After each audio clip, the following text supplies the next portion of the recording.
Muy bien, queridos. Entonces vamos a estar hoy el mensaje de la predicación expositiva,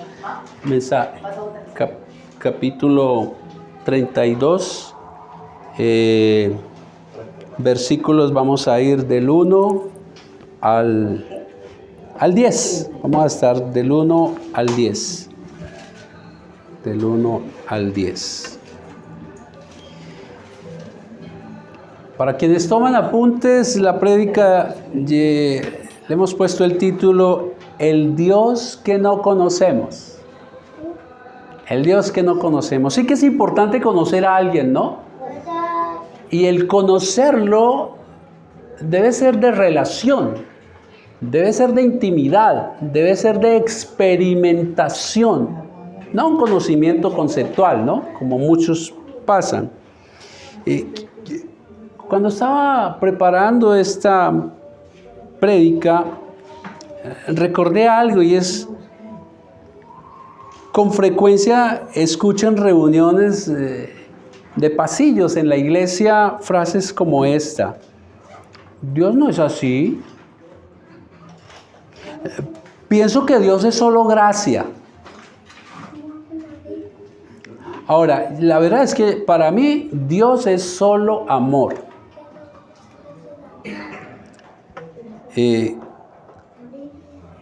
Cuando se habla de que los cristianos debemos forzarnos a vivir en santidad para no exponernos al juicio de Dios, a su ira, parece que algunos se han vuelto selectivos en cuanto a qué sí aceptan de Dios y qué no aceptan de Él.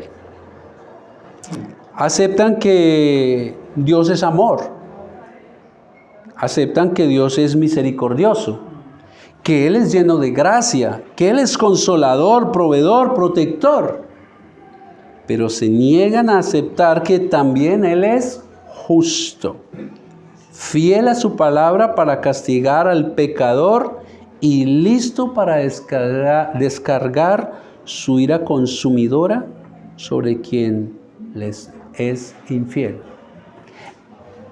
Eso no lo queremos. Y a muchos hermanos durante muchos años les he escuchado: no, a Dios no hay que temerle.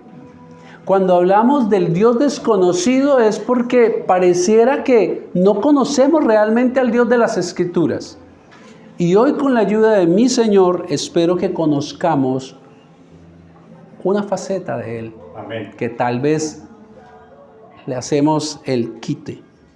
Querida iglesia, tan real es el amor de Dios como real es su ira. Son muchos los predicadores que se abstienen de hablar de la ira de Dios para no molestar a la audiencia, pero hacen un mal terrible en lugar de hacer bien, porque no enseñan el Dios tal y como es en las Escrituras, solamente una partecita de Él. Escuchen lo que dijo Charles Spurgeon en su libro Consejos para Obreros Cristianos, abro comillas: la predicación de la ira de Dios ha llegado a ser mirada con tanto desprecio en nuestros días que incluso la gente buena se avergüenza a medias de ella. Un sentimentalismo sensiblero acerca del amor y de la bondad ha silenciado en gran medida las claras reconvenciones y las advertencias del Evangelio. Pero si esperamos que las almas se salven, debemos declarar resueltamente y con toda fidelidad afectuosa los terrores del Señor. Queridos, este tipo de prédicas nos gustan mucho, pero mi Señor me llama a predicar toda la Escritura. Hermanos, hemos hecho como en el supermercado. Hemos seleccionado lo que nos gusta de Dios y nos conviene de la estantería de Él, y hemos desechado lo que no nos apetece de Él. En conclusión, hemos reemplazado al Dios real de las Escrituras por uno a nuestro parecer y a nuestro beneficio. ¿Y saben cómo se llama eso? Idolatría.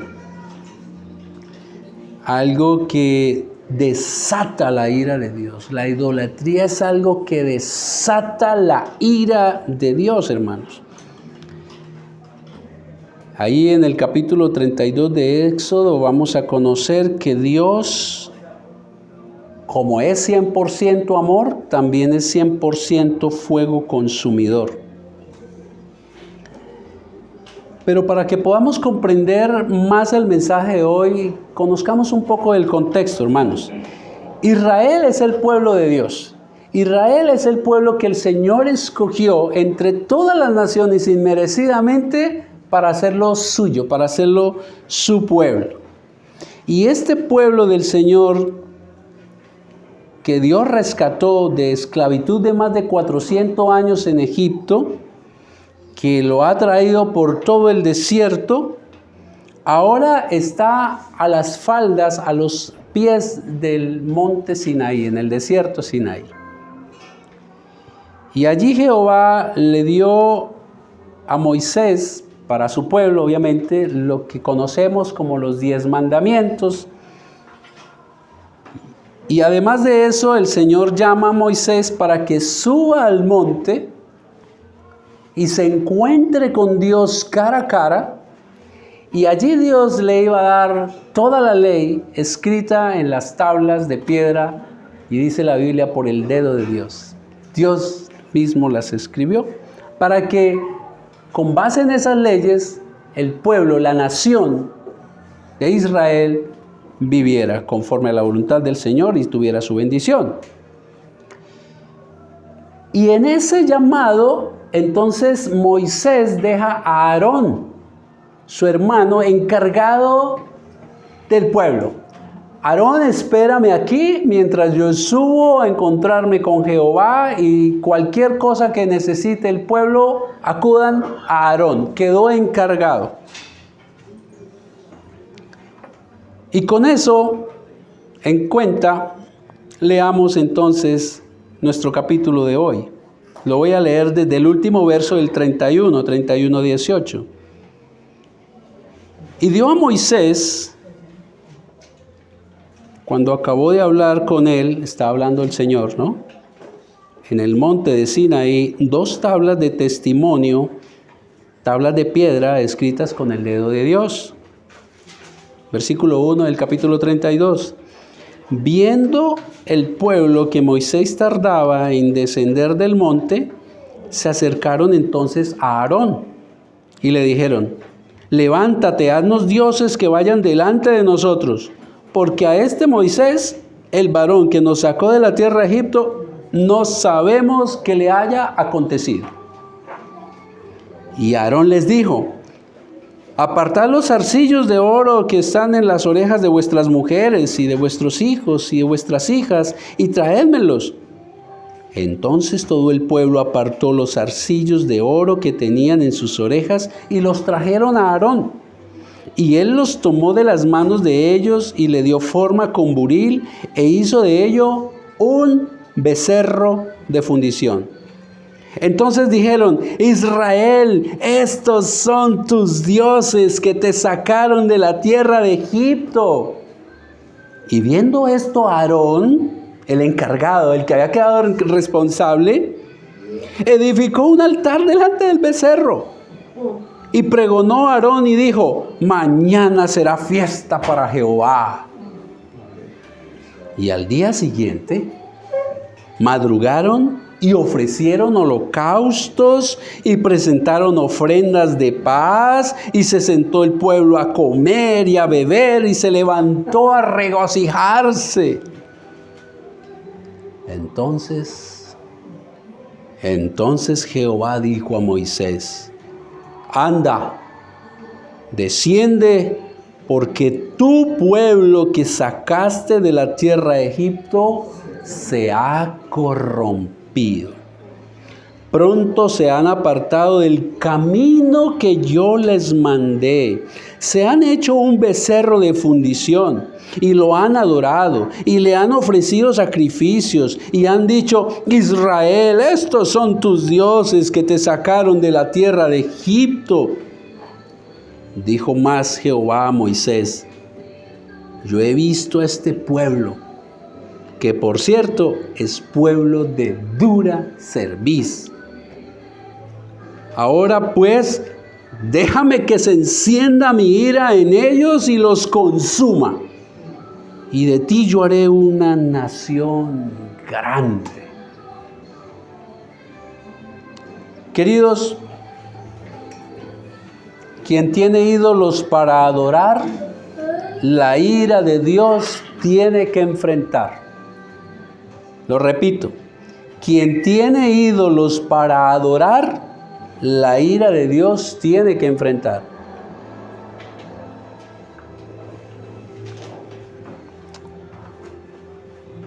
El bosquejo de esta predicación lleva 2 temitas. Y el primero es: la idolatría causa la ira de Dios. Del versículo 1 al 6, esto fue lo que ocurrió. El Señor le estaba hablando con Moisés. Él demoraba, así que somos impacientes, ¿no? Cuando el Señor demora y el pueblo se impacientó y tomó una decisión: ir donde el encargado, ir donde Aarón. Aarón, haznos dioses para que nos guíen, para que nos acompañen. Y Aarón obedeció ¿a quién? Al pueblo, y no obedeció a Dios. Y se puso al servicio de esta idea. Y entonces recogió todo el oro que pudo, e hicieron un becerro de oro. El pueblo se alegró. Estos son los dioses que te sacaron de Egipto. Lo adoraron. Pero Aarón también participó, le hizo un altar. Y al día siguiente hicieron fiesta para Jehová. Ese es Jehová de las Escrituras. ¿No nos pasa lo mismo a veces, queridos? Nombramos al Dios de las Escrituras, pero ese no es el Dios de las Escrituras. Queridos, Israel había sido beneficiario de la gracia de Dios al escogerlo entre todas las naciones de la tierra como el pueblo selecto para Dios. Y ellos no hicieron absolutamente nada para ganar esto. Y también así ocurrió con usted y conmigo. Ninguno hicimos nada para ganar que nos haya escogido entre millares y millares de seres humanos en la historia. Pero el Señor dice que desde antes de la fundación del mundo ya nos había escogido, hermanos. La pregunta es: ¿hizo algo usted o yo hice algo para merecer tanta gracia? Ninguna, ¿verdad? Queridos, la presencia de Dios estuvo con su pueblo. Con gran poder ellos habían visto cómo Él actuó frente a Faraón en Egipto con todas estas plagas. Ellos habían sido testigos oculares del gran poder de Dios. Ellos vieron cómo majestuosamente abrió el mar rojo, pudieron cruzar por lo seco, pasar al otro lado. Ellos vieron cómo el ejército de Faraón, cuando decidió perseguirlos, Dios juntó las aguas y todos perecieron allí. Ellos habían visto a Dios acompañándolos en el desierto, con nube en el día, con ese calor tan intenso, y en la noche, columna de fuego. Ellos fueron testigos de que Dios los alimentó con maná, alimento celestial. Pero también cuando ellos se hastiaron y prefirieron recordaron las ollas de carne que tenían en Egipto, ellos vieron cómo Dios en su misericordia, entonces, perdices. Ellos vieron cómo Dios los acompañó y les dio agua de la roca. Tantas cosas que ellos vieron. como usted y yo, si hacemos memoria y recordemos la prédica del domingo pasado, recordar todo lo que Dios ha hecho en nuestras vidas es importante. Queridos, sin embargo, a pesar de que Dios se había mostrado a ellos como nunca, eso no le importó al pueblo. Eso no le importó, se impacientó cuando Moisés no bajaba del Sinaí, desconfiaron y decidieron hacer un becerro para poner en él su confianza. Aarón, haznos dioses que vayan delante de nosotros, dioses que puedan guiarnos. Qué fácil olvidamos, ¿no? Qué rápido olvidamos lo que Dios ha hecho por nosotros. Cuando tenemos un problema nos olvidamos de todo eso. Ellos tomaron todas sus joyas, hicieron este becerro, lo adoraron y dijeron: Israel, estos son tus dioses que te sacaron de Egipto quitándole la gloria a Dios. Olvidaron que había sido el Señor. ¿Saben qué? Ellos habían salido de Egipto, pero en su corazón todavía estaban estas prácticas paganas que habían aprendido en Egipto. Muchas veces nosotros caminamos en el cristianismo y aún llevamos una tula con cosas que practicábamos en el pasado, mis hermanos. En el versículo 5 vemos que Aarón, al ver el entusiasmo del pueblo, dice la Escritura, cuando los vio todos contentos, hizo un altar al becerro y anunció: mañana haremos fiesta a Jehová. Le adoraron como si fuera Jehová mismo. Qué terrible. ¿Usted cree que nos parecemos a ellos o no? ¿Creen que hay algunas similitudes con este pueblo de hace más de 2000 años o somos muy diferentes? Queridos, como ellos también hemos visto a Dios actuar a nuestro favor en muchísimas ocasiones. Estoy convencido que en esta sala no hay uno que diga: en mí el Señor no ha actuado. Muchísimas veces Dios se ha mostrado a usted y a mí, por supuesto. Queridos, y sin embargo nuestra confianza en muchas ocasiones no la depositamos única y exclusivamente en Él. Buscamos algo tangible que nos dé seguridad. Algunos las posesiones. Alaban a Dios, creen en Dios, pero sus posesiones les dan seguridad. Algunos la cuentan en el banco y cuando esta cuenta baja se sienten inseguros, hermanos. Para otros el cargo que ostentan o los títulos que han alcanzado les da seguridad. Piense un poco y con honestidad mírese a sí mismo. ¿Qué le da a usted seguridad? Además de Dios, todos. A veces es la iglesia. Pero nada puede estar a la par de Dios, queridos. Lo vamos a ver el día de hoy. Algunos ponen su total confianza y llegan hasta idolatrar al pastor. Al pastor. Ponen su confianza más en el pastor que en Dios mismo, hermanos. Inclusive al punto que no le refutan nada al pastor porque es el ungido, porque él no se equivoca. Queridos, olvidan que el pastor es un igual entre hermanos. Solo que Dios le ha llamado a apacentar, a cuidar su rebaño. Y tiene otra pequeñita diferencia.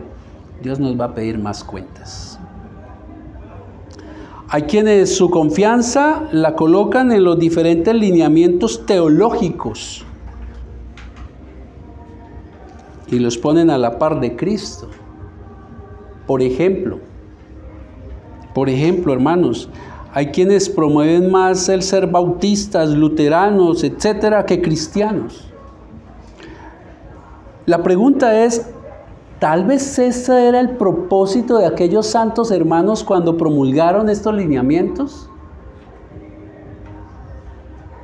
Seguro que ellos no pensaron en volverse ídolos. Ahora, hay quienes se sienten seguros en la fe porque conocen mucha escritura. Se la conocen al derecho y al revés, pero no tienen una relación con el Dios de las Escrituras. Miren los fariseos. ¿Sabían ustedes que hay teólogos ateos? Qué paradoja. Ahora, no estoy diciendo que el conocimiento de las Escrituras es un error, para nada. Tampoco que identificarse con una línea teológica es equivocado siempre y cuando ésta tenga sus postulados bíblicos, para nada. O tampoco estoy diciendo que amar y respetar al pastor es incorrecto. Todo eso está bien siempre y cuando no estén a la par o por encima de Dios. Nada puede ocupar el mismo lugar y menos estar por encima de él.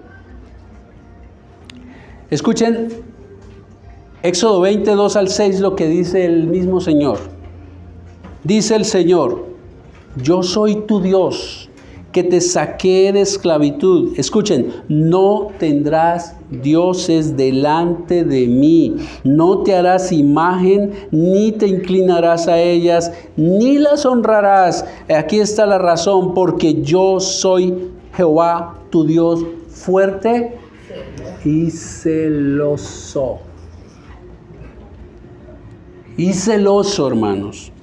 Dios exige total adoración.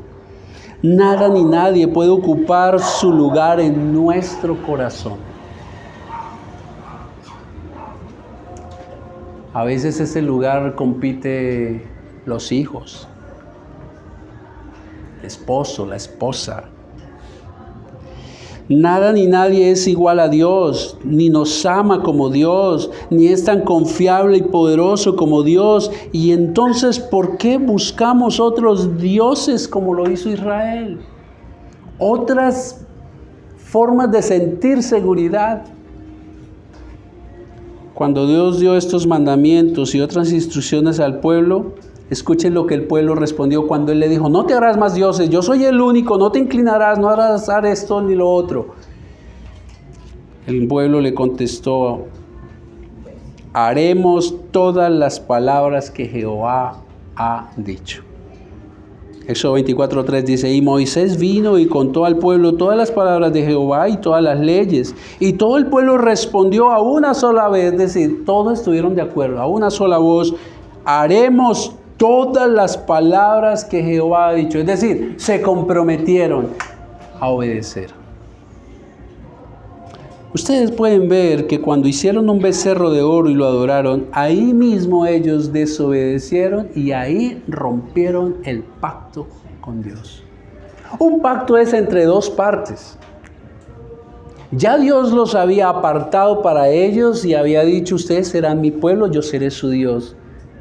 Les había prometido que cumpliría todo lo que se comprometió con Abraham, Isaac y Jacob, de llevarlos a tierra prometida, y el pueblo tenía que seguir unas leyes, unas instrucciones, y el pueblo dijo: estamos de acuerdo, vamos a obedecer. Pero cuando hicieron el becerro, ellos rompieron allí el pacto, hermanos.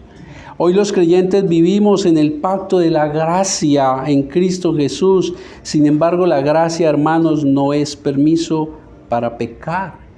Y no nos exime de culpa cuando ponemos nuestra confianza en algo diferente a Dios. Esto no es cuestión solamente de ese pueblo de Israel. Es algo que usted y yo también hacemos, hermanos. Cuando alguien piensa que Dios es solo amor, gracia y misericordia, que cumple todos nuestros deseos y que no nos juzga, ese es un ídolo, porque es diferente al Dios de las Escrituras. Cuando hacemos como en el supermercado, escogemos qué sí me gusta de Dios y lo otro lo dejo allí, estoy creando un ídolo aunque le llame Jehová. Porque no es el Dios de las Escrituras. Queridos, ahora tomémonos un momento. Ya vimos el pecado del pueblo. Ahora tomémonos un momento para considerar la actitud de Aarón. Queridos, Aarón, ¿qué hizo Aarón frente a la petición de este pueblo? Empecemos por entender o conocer quién era Aarón primero de todo. No era cualquier persona, era el hermano mayor de Moisés. Fue el que dejó Moisés encargado del pueblo. En otras palabras, era el representante de Moisés, que a su vez representante de Dios. En últimas, era el representante de Dios con el pueblo, hermanos. Aarón también fue testigo de primera mano de todos los actos que Dios hizo a favor del pueblo. Aarón estuvo allá al lado de su hermano desde el tema de ir a hablar de parte del yo soy al rey de Egipto. Y hermanos, cuando el pueblo le pide que haga un Dios para ellos, en lugar de oponerse a estas peticiones, en lugar de estorbar al pueblo para que no pecara, en lugar de mantenerse fiel a Dios, aprobó la hechura del becerro. Fue él quien tomó el oro e hizo al ídolo. También hizo altar y dijo: mañana haremos fiesta a Jehová. Y así puso al ídolo a la misma altura de Dios, hermanos. Cuando los israelitas hicieron holocaustos y fiestas, eso está en el 25, versículo 25. Y ojo con este dato. Cuando uno estudia el término en el original, que habla de que ellos hicieron fiesta desenfrenada, lo más posible, dicen los estudiosos, es que ellos festejaron como hacían en Egipto, borracheras y orgías. Queridos, el encargado fue condescendiente con el pecado del pueblo. El que habían puesto a custodiar, a cuidar, terminó no solamente involucrado, sino promoviendo la idolatría. Un error que como pastores podemos cometer es hacer lo que la congregación desea y no lo que Dios ordena, hermanos. El pastor está para alimentarlo a usted con la palabra de Dios y ayudarle a que cada vez se parezca más a Cristo, mis queridos. Pero también el pastor debe cuidar al rebaño del error. Por ello estamos llamados a amonestarles. Por eso estamos llamados a mostrar el pecado en el hermano, a reconvenir si es necesario.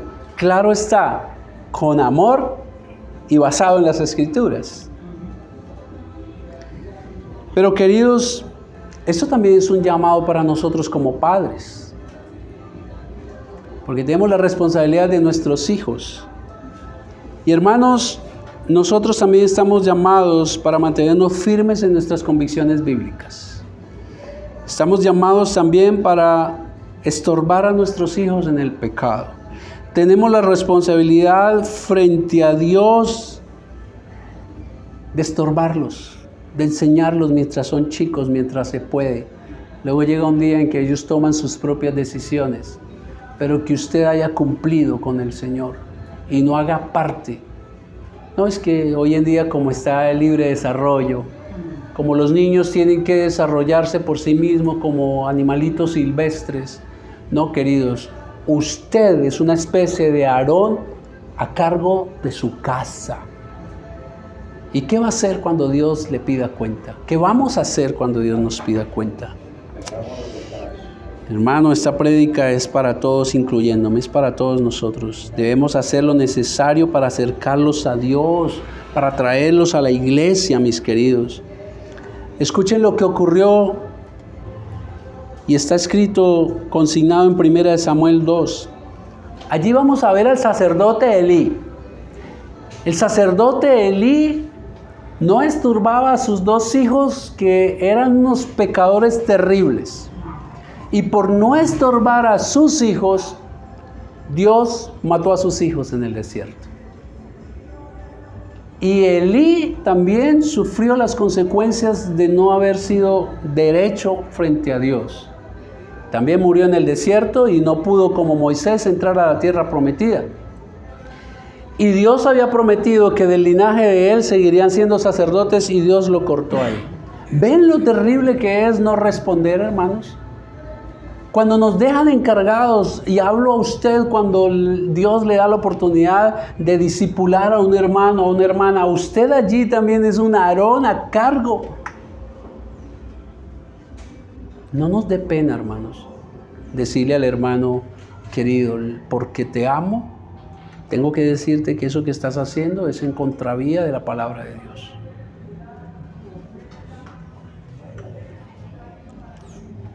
Hermanos, tiene consecuencias sucumbir al pecado de otros y no mantenerse firme en la fe. Ahora vayamos al punto 2. Dios es implacable con el pecado, hermanos. Ya vimos el pecado que cometió el pueblo. El pecado que Aarón también, junto con el pueblo, cometió.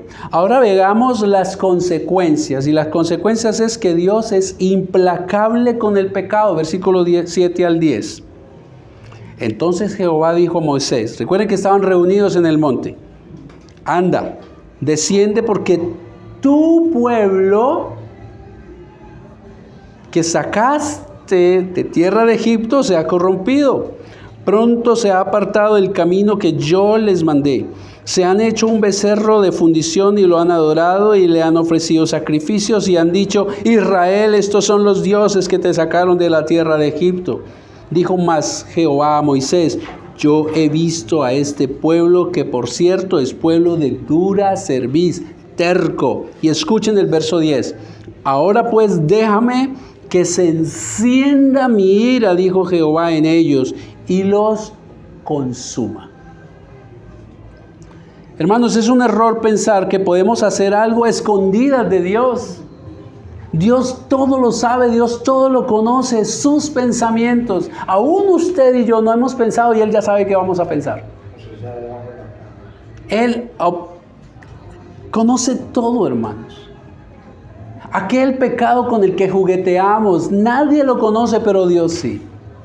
Es más, usted y yo podemos tratarlo de encubrir con otras cosas, con hojas de higuera, pero Dios descubre nuestra desnudez, mis queridos. Esto dijo el salmista, ¿a dónde me iré de tu espíritu y a dónde huiré de tu presencia?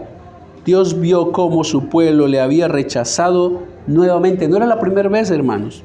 Y ahora le había reemplazado por un becerro de oro y lo habían adorado. Su pueblo pecó contra Dios infringiendo el mandamiento de no hacer imagen de lo que hay en el cielo, de lo que hay en la tierra, de lo que hay debajo de la tierra, hermanos. Y era un pueblo terco, idólatra, que no tuvo fe en Dios y que hizo todo lo opuesto al mandato. Mostraron un rechazo total al Señor cuando ignoraron las advertencias que Él le había hecho en el capítulo 20, versículo 5. Yo soy Jehová, tu Dios, fuerte, celoso, que visito la maldad de los padres sobre los hijos hasta la tercera y cuarta generación de los que me aborrecen. Estaban advertidos, hermanos. Pero es que les pasa lo que nos pasa a muchos hoy en día. Solo conocemos a Dios a medias. Y creemos que Él no va a cumplir. Y vean cómo desde el versículo 7 podemos observar el resultado que produjo el pecado de Israel. Lo primero que el Señor hace es apartarse del pueblo. ¿Escucharon lo que le dijo a Moisés? Moisés, anda, desciende porque tu pueblo, ya Dios no lo llamó mi pueblo. Allí Dios marca un distanciamiento con su pueblo. Cuando leamos las escrituras, leámosla despacito, que no se nos escapen estos detalles. Tu pueblo que tú sacaste de Egipto, ya no es mi pueblo. Queridos, observen que el Señor ya no les llama mi pueblo. El apóstol Pablo en Romanos 1:28 confirma el juicio de Dios, empieza por abandonar al pecador y dejarlo hundir en su pecaminosidad. Escuchen, por ahí empieza el juicio de Dios, abandonando al pecador.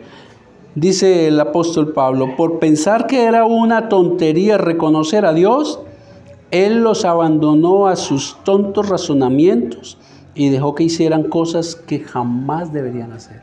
En otras palabras, Dios se retira y los dejan que ellos sigan cayendo en una espiral de pecaminosidad, más y más y más, y menos van a tener la posibilidad de decir, yo no tenía la culpa, hermanos.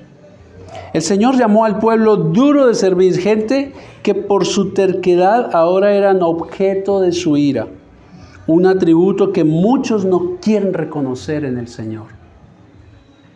Es importante entender, hermanos, que Dios no es como nosotros. Su ira no es el resultado de levantarse con el pie izquierdo. Tampoco es una emoción caprichosa generada por un sentimentalismo. Menos la ira de Dios depende si usted le cae mal. Así como el amor de Dios es un estado permanente en Dios, Él no amanece hoy amando y mañana no. Permanentemente Él es amor.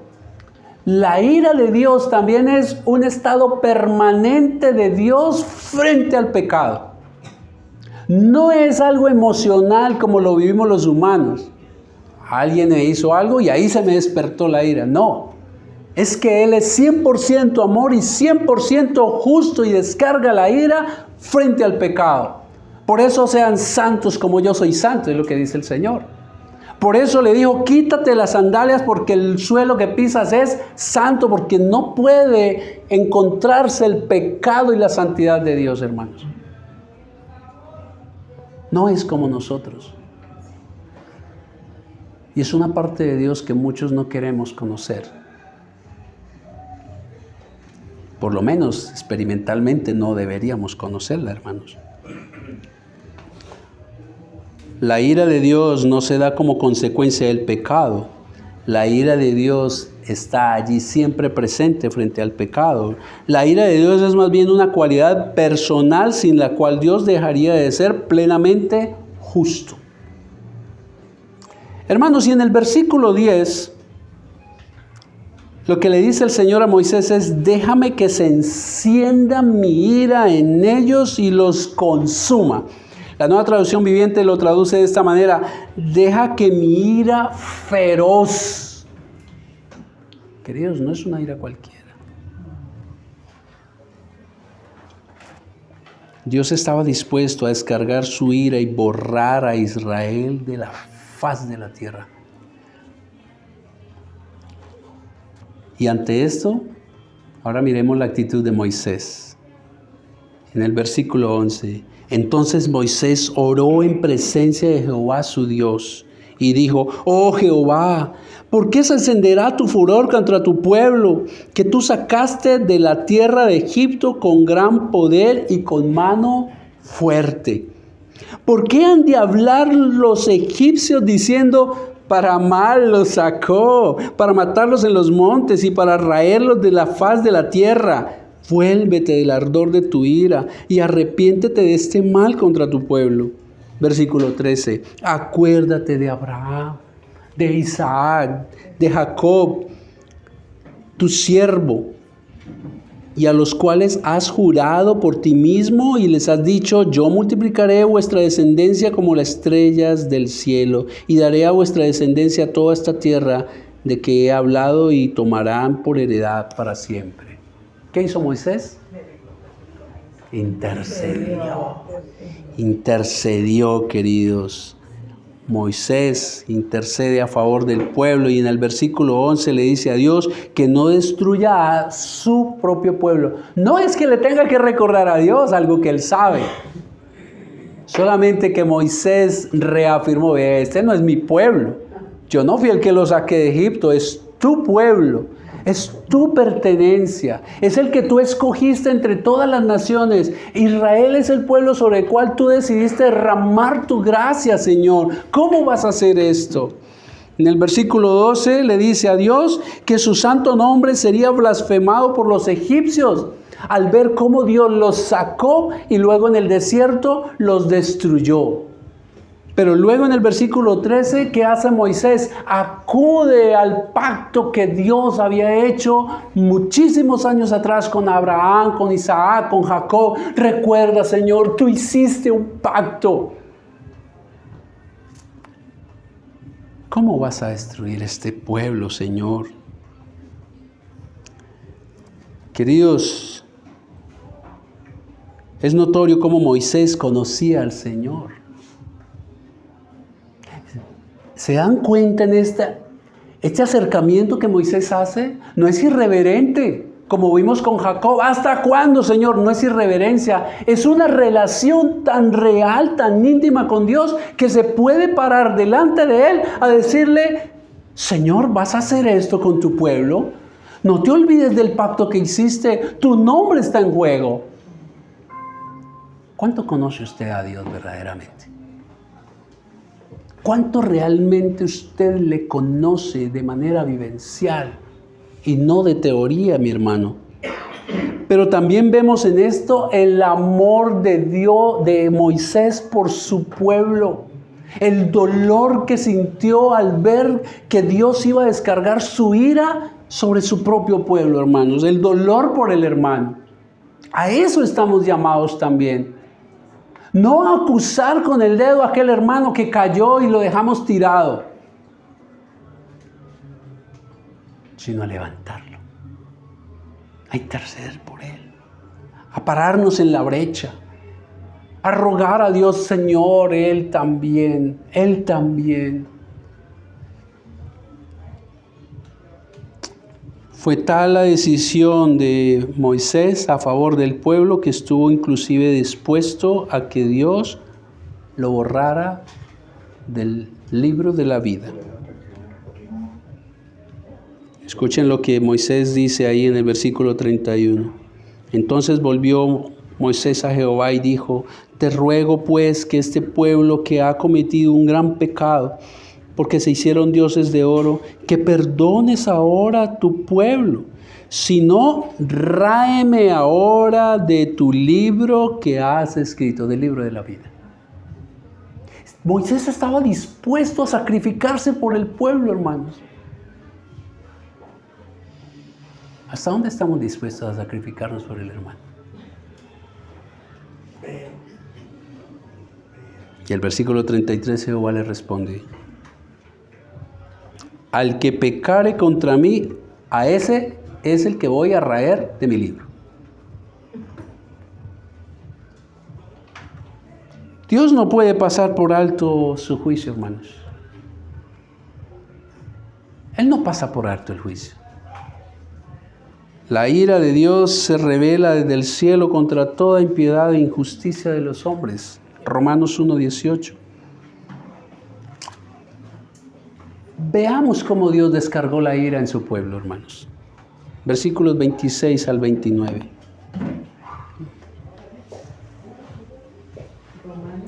Perdóneme, Éxodo.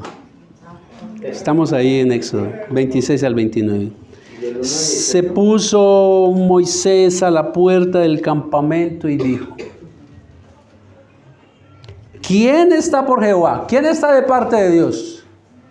¿Quién? Júntense conmigo. Y se juntaron con él todos los hijos de Leví.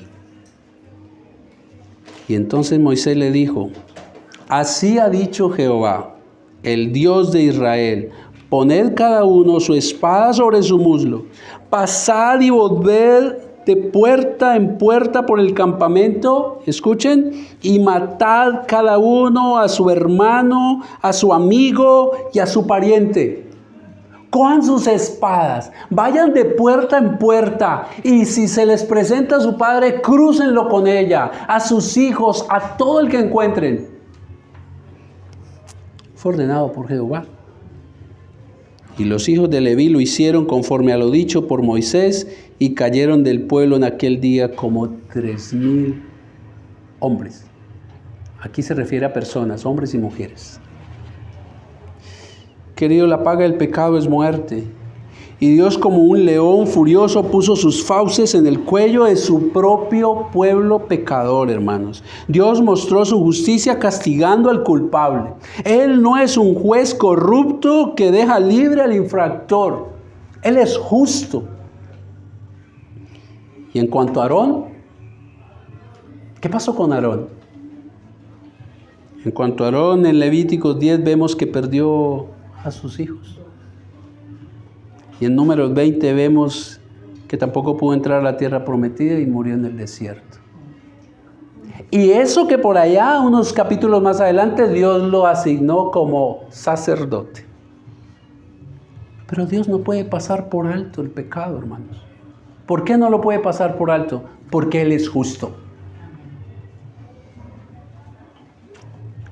Ahora, por si alguien piensa que Dios ha cambiado, que ese es el del Antiguo Testamento únicamente, déjeme recordarle que en Hechos 5 quedó registrado que el Señor descargó su ira y mató a Ananías y a su esposa Zafira porque ellos voluntariamente decidieron ofrendar un terreno, lo vendieron y luego dijeron, uy, esto es mucha plata, y se quedaron con una parte. El tema no era la plata, a Dios no le importa la plata, es que ellos se comprometieron y mintieron. Muertos. Dios no ha cambiado, Dios es el mismo ayer, hoy y será el mismo por siempre, hermanos. Queridos, ¿aún hay alguien que se atreve a pensar que no hay que temer a Jehová?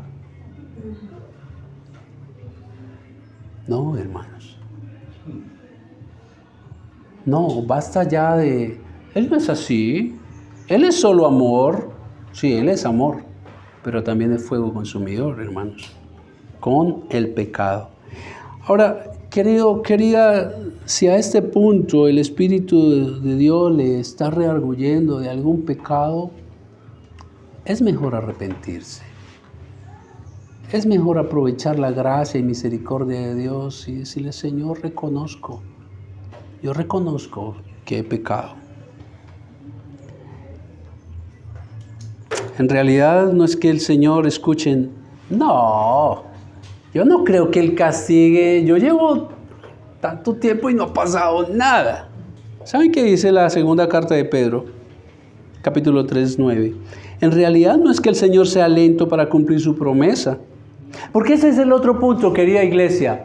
¿Nos encantan las promesas de Dios? Sí, las que vienen con la bendición de darnos, pero es que Él también promete castigar el pecado. Eso es una promesa del Señor.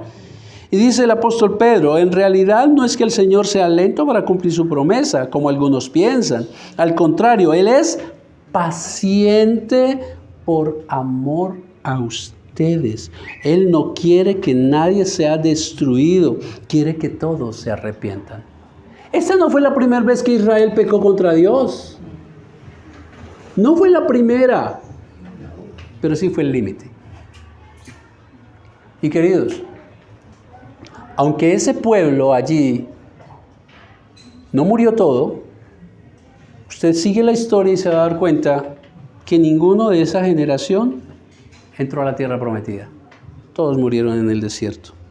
Tal vez usted estará pensando que nada le sirvió la oración de Moisés a Dios, para nada sirvió a favor del pueblo. Querido hermano, sirvió y sirvió de mucho. La oración del justo puede mucho. El texto nos deja ver que Dios también mostró su inmutable misericordia en medio de descargar la ira, hermanos. ¿Saben por qué? Su voluntad era raer, acabar con todo el pueblo. Y solo acabó con 3,000. Ahí hay misericordia, hermanos. ¿Con quién? Con los otros que no lo merecían. Porque son culpables, o bien porque también estuvieron adorando al becerro, o bien porque se quedaron callados. Por omisión. Pero Dios tuvo misericordia y dejó a los otros vivos. Hermanos, Dios mostró también su gracia, su favor inmerecido con los que quedaron vivos al no matarlos. Sin embargo, también hizo justicia con ellos, porque Él es justo. Miremos el versículo 35. Y Jehová hirió al pueblo porque habían hecho el becerro que formó Aarón. Hirió a los que quedaron vivos con una plaga. Hay una traducción. Les mandó una plaga. Él tiene que hacer juicio, si no dejaría de ser Dios. Un error que creo que nos pasa a nosotros los creyentes es pensar que como ya somos salvos, Dios a nosotros no pasa absolutamente nada con nuestros pecados, hermanos. Hermanos, la misericordia de Dios no invalida su justicia. Y miren también de qué sirvió la intervención de Moisés. En el verso 34 el Señor decide enviar un ángel para que los acompañe. un ángel de su parte para que siga el trayecto a tierra prometida. Eso es misericordia, hermanos. Dios es fiel a sus promesas. Él es confiable. Él le prometió a Abraham que haría de él una tierra grande que lo llevaría a tierra prometida, y allí en su misericordia ha dejado un ángel para que los guíe. Querida iglesia, porque Dios es fiel a sus promesas, es que hoy el pecador tiene esperanza. Es que hoy usted y yo, aunque seguimos pecando, tenemos la esperanza que esa ira no será derramada en nosotros. Aunque merecemos que la ira de Dios sea descargada sobre nuestras cabezas, si confiamos en Cristo, podemos acercarnos confiadamente al lugar santísimo para pedir perdón. Porque Jehová cumplió la promesa de enviar a un Salvador. Cristo hizo lo que Moisés no podía hacer. ¿Recuerdan que Moisés se ofreció en sacrificio? Si es necesario, quítame del libro de la vida. No, Moisés, tú no eres suficiente para eso. Cristo hizo lo que Moisés no pudo. Solo un hombre perfecto y sin pecado podía interponerse entre la ira de Dios y el pecador. Moisés no podía ser nuestro sustituto. Ni el sacrificio de todos los corderos del mundo podían aplacar la ira de Dios, del Dios santo y justo. Solo Cristo, el Hijo de Dios, el Cordero Santo, pudo ir en sacrificio a la cruz, hermanos, y morir allí. Queridos, y allí pagó la culpa, suya y mía. ¿Saben qué ocurrió en la cruz? En la cruz se cruzó el amor infinito de Dios, y allí se derramó la copa de la ira y de justicia de Dios sobre el pecado, sobre el pecador. Eso es un misterio, pero es una manera de usted ver allí plasmado que Dios es lo uno, pero también es lo otro, hermanos. Queridos, la copa de la ira de Dios fue derramada en el Señor Jesucristo, y el infinito amor también allí se cruzaron. La copa de la ira fue derramada en Cristo, y el amor infinito de Dios fue derramado en el pecador, porque ahora es justo delante de los ojos de Dios. Ese es nuestro Dios. Ese es el Dios que usted adora, es el Dios que usted sigue. Es el Dios que nos acompaña en la vida. ¿Le conoce? ¿Le conoce, hermano? Entonces todo aquel que confía en Dios, confiesa su pecado y se entrega a Él como Señor y Salvador, tiene asegurada la vida eterna, y cuando pecare, tiene un abogado en el cielo, a Jesucristo abogando: Señor, Señor, Él es tu Hijo, Él es tu hija. Con Él tienes un pacto de gracia, yo pagué en la cruz. ¿Conoce usted a este Dios? Queridos, este es nuestro Dios grande e incomparable. Qué poco le conocemos, ¿verdad? Mi llamado hoy es a que se comprometa, que nos comprometamos a conocerle de verdad. El mismo Moisés, aunque tuvo el privilegio de hablar con Dios cara a cara, de conocerlo tanto de una manera relacional. Escuchen lo que dice el mismo Moisés ahí en el capítulo 33, y con esto cierro, versículo 13.